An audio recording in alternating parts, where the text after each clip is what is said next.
Aún cuando uno puede encontrar cantidad de cuestiones que puedan asemejarse, lo que significa el antiperonismo en la Argentina parece no tener ningún parangón en ningún otro lado. Mientras todos los muchachos se pusieron a gritar, deben ser los gorilas, deben ser, que andarán por allí, deben ser los gorilas, deben ser, que andarán por aquí, deben ser los gorilas, deben ser, que andarán por allí.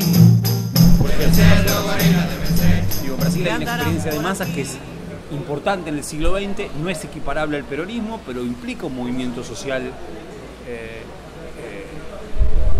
de alta intensidad, de importante movilización, también un régimen que es acusado de autoritario y fascista como el de Getúlio Vargas. Ahora, lo que significó la oposición a Getúlio Vargas nunca llegó a madurar, nunca llegó a producir algo parecido al antiperonismo. ¿No? En Colombia hay un momento fenomenal que al peronismo le interesa muchísimo, que es la aparición de un líder dentro del Partido Liberal que se llama Jorge Eliezer Gaitán, el gaitanismo. Al tipo lo asesinan en abril de 1948 y se produce un levantamiento que se llamó el Bogotazo, un levantamiento popular impresionante. Levantamiento popular muy semejante al 7 de octubre del 45, sí. Sí, muy similar. De hecho, la oposición hablaba de qué cosa, del basilisco. O sea, para hablar de ese movimiento de masas y no referirse al aluvión zoológico, se referían al basilisco. Un basilisco como un monstruo que tenía una cabeza comunista, patas fascistas, ¿no? Algo obrero, algo burgués, toda una mezcla rara, esa mezcolanza, como esa ensalada rusa, la que hablaba Art, antes del peronismo. Para los colombianos es ese basilisco. Ahora, de ahí en adelante se constituye un periodo tremendo en Colombia que se llama periodo de la violencia. No, el comienzo de la guerra civil en Colombia es ese. Ahora, tremendo todo eso, pero eso tampoco llega a producir algo como el antiperonismo. La guerra civil que vivió Colombia, sin duda, no tiene ningún parangón con lo que pasamos nosotros. Es de lo peor que pudo haber ocurrido y le puede ocurrir a un país. No obstante, hay algo entonces muy particular del antiperonismo que en gran medida es único. Excepcionalidad. Tiene un grado de excepcionalidad interesantísimo.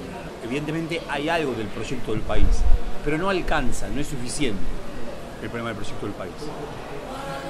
Casi como que estaría tentado de pensar que hay cierta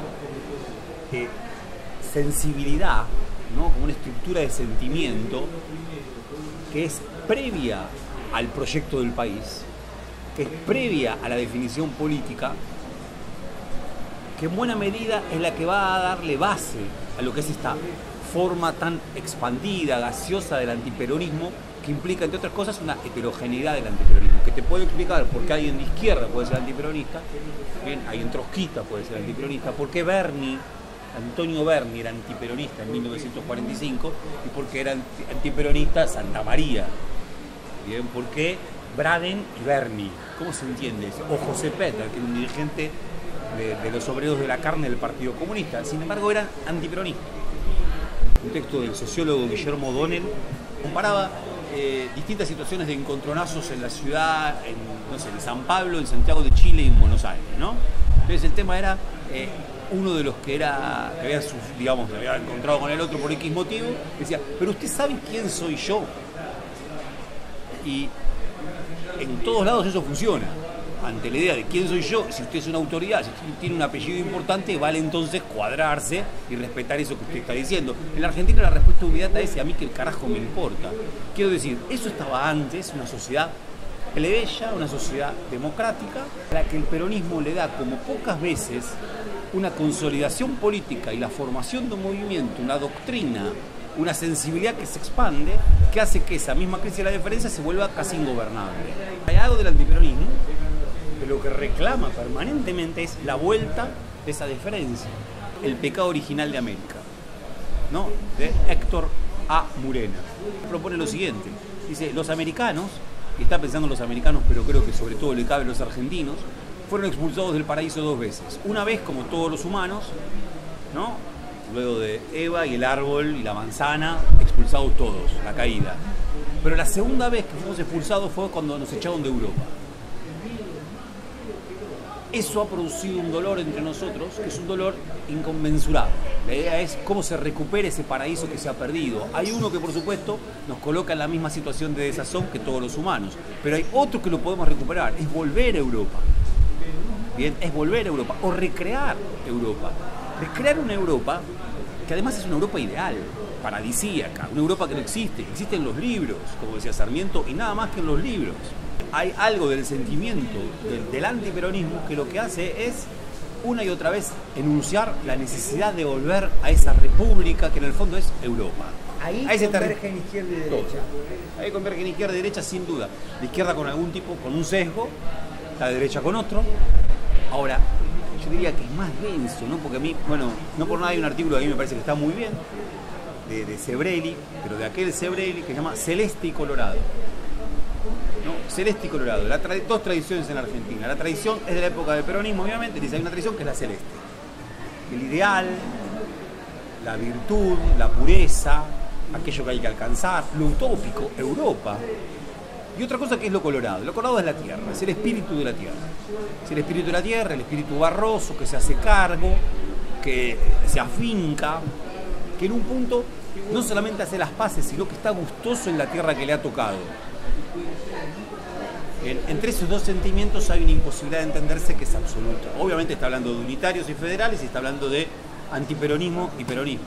Pero René Zabaleta Mercado es un sociólogo boliviano impresionante, lo más cercano a Gramsci que hubo por aquí sin duda, ya como era en los 80. El tipo dice, en pocas, y esta era la excepción que te iba a decir, en pocas, la excepción al democratismo argentino, dice así, en pocas sociedades hubo, como en la Argentina, la decisión de cambiar enteramente una población por otra. Terminar con la población propia, autóctona, gauchos e indios, aniquilarlos o ponerlos fuera del término, que eso quiere decir exterminarlos, colocarlos fuera del término, que no cuenten más los que sobreviven, y traer una población nueva, flamante, para que se asienten estas tierras. El problema, dice René Zabaleta Mercado, es el siguiente. Esa población que vino no era racista. Y rápidamente se identificó con esa otra población que había sido expulsada. Le gustó el Martín Fierro, uno agregaría, él no lo dice, le gustó Juan Moreira, le encantó, le gustó el folclore, le gustó el tipo de valor propio del gaucho. O sea, también en ellos había algo precapitalista o anticapitalista que se llevó muy bien con esa sensibilidad previa, bien, a su llegada de los criollos y de los indios derrotados. Hay un malestar con este lugar que es propio del antiperonismo. Como esto que decía Martínez Estrada, ¿no? El conquistador, pero después dice, el conquistador español, pero después dice, también el inmigrante que llega a principios del siglo XX, llegan con la idea de que acá van a hacer realidad las promesas más fantásticas, el Dorado, que van a ser la América. Sí. Cuando se dan cuenta que eso no es así, porque el Dorado no está en el Río de la Plata, porque hacer realidad las promesas de hacerse la América implica mucho, lo que empiezan a desarrollar es resentimiento con este lugar. Y ese resentimiento, ¿en qué se transforma? En desprecio, de odio hacia este lugar, entre otras cosas, a lo que es propio de este lugar. Claro. Bien, entonces, el peronismo sería eso. ¿No? Esas masas que no quieren trabajar, que nos gustan. Si no fuera por ellos, que no respetan la verdadera jerarquía, que prefieren hacer asado con el parqué, etcétera, etcétera, etcétera, esto habría sido distinto. ¿Seríamos Australia o Canadá? Seríamos Australia o Canadá. Las clases dominantes del resto de América Latina, la impresión es que hicieron las paces con el lugar que les tocó. Lo que no quiere decir que sean clases dominantes bestiales en relación con las clases dominadas. Son tremendas, son bestiales. Brasil es el caso. Ahora, la impresión es que más allá de eso, hicieron las paces con ese lugar. Hicieron las paces y no están pensando en un paraíso que esté por fuera de ellos. Están pensando en resolver eso que tienen ahí e intentan resolverlo y hacen barbaridades. El caso nuestro es otra cosa. Es otro tipo de barbaridad. No digo ni peor ni mejor. Ahora, hay algo de esta condición, y volvemos a Jaureche, el otro día lo citaba Conrado y creo que es verdad, ¿no? Hay algo de la condición tilinga, hay algo de las onceras que efectivamente funciona. La izquierda plantea esto. La izquierda también, claro. Bueno, me parece que en la izquierda hay un modelo de negación El peronismo frustró la revolución. Frustró, tal cual. Frustró la revolución. Que era nuestra forma de volver a Europa para él. Nuestra manera de volver a Europa. Tal cual. Tal cual. Sí, ahí como el peronismo funciona como Perdón, la te gran... interrumpí. El peronismo ahí funciona como la gran defraudación. Exacto. La gran defraudación de esa posible vuelta a Europa que estuvo a un tris de suceder, ¿no? En ese sentido, la marca que produce el peronismo, la impresión es que no se resuelve fácilmente. Que andarán por aquí